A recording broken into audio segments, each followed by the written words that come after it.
Kia ora noa. We're going to use the article ko and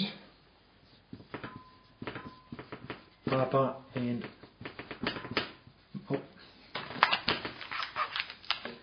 mama.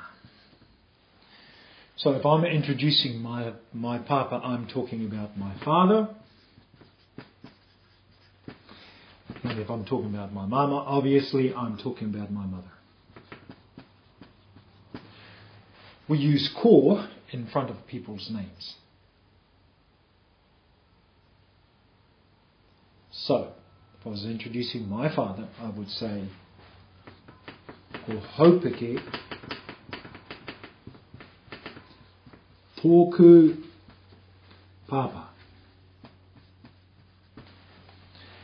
And obviously I would change that to ko mere tōku mama.